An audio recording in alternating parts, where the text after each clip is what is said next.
লকডাউনে সৰ্বশান্ত কৰিলে একাংশক লকডাউনৰ পৰিপ্ৰেক্ষিতত একাংশৰ জীৱনলৈ এনেধৰণৰ পৰিৱৰ্তন আহিল যি পৰিৱৰ্তনে তেওঁলোকক কুঙা কৰি পেলালে তেওঁলোক কৰ্মবিমুখ হ'ল তেওঁলোক কৰ্মহীন হ'ল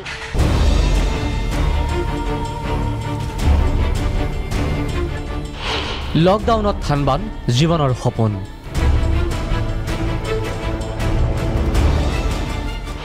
জীৱিকা হেৰুৱা ক্ষুদ্ৰ ব্যৱসায়ীৰ কান্দোন 20 বছৰ এই লাইনত জড়িত আছিল আৰু মানে এনেকৈ এতিয়া পৰিস্থিতি কৰিছে কি মোৰ দোকান চলাব পৰা নাই মই মোৰ ভৱিষ্যত বৰবাদ কৰি দিছে আজি 5টা মাহ কেনেকৈ চলিছে মই জানো উলুবাৰীত প্ৰায় 16 বছৰে হোটেলৰ ব্যৱসায় কৰি অহা বাবুল দে বন্ধ কৰিবলৈ বাধ্য হ'ল উপাৰ্জনৰ একমাত্ৰ থল এই হোটেলখন দীৰ্ঘদিনীয়া লকডাউনৰ পৰিপ্ৰেক্ষিতত বৃহৎ লোকচানৰ সন্মুখীন বাবুলৰ দৰে ব্যৱসায়ী কৰ্মহীন হৈ পৰিছে এনে বহু ব্যৱসায়ী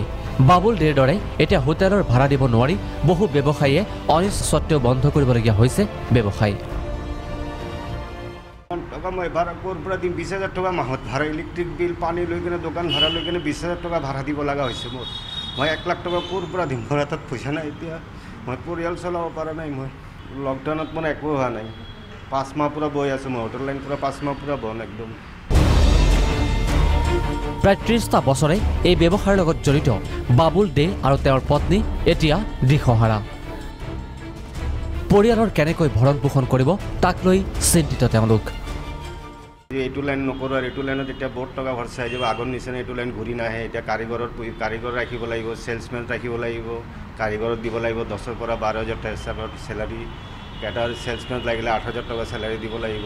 দোকানখন এতিয়া খুলিলে মোৰ 40,000 টকা মাহত দিবই খৰচা আছে কিন্তু 40,000 টকাৰ হিচাপত মোৰ দোকানত চেল নাই এতিয়া মানুহ বাহিৰা মানুহ নাই টুৰিষ্ট নাই দোকানটো ক'ৰ পৰা চলিব হোটেল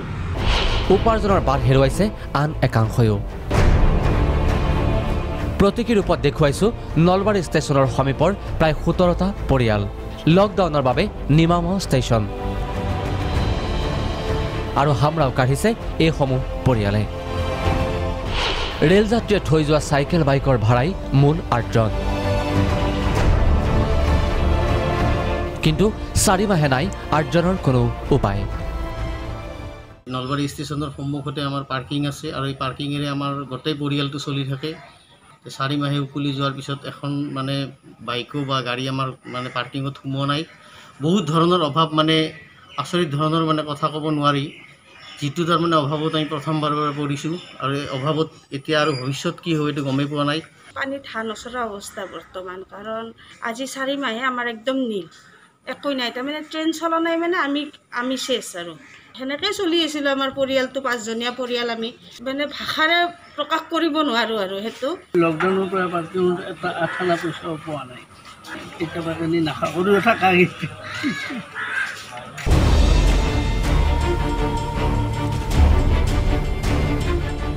নলবাৰীৰ পৰা সুভাষ দাসৰ সহযোগত ভিডিঅ' জাৰ্নেলিষ্ট ৰাজু বৰাৰ সৈতে পল্লৱী বৰা প্ৰাগ নিউজ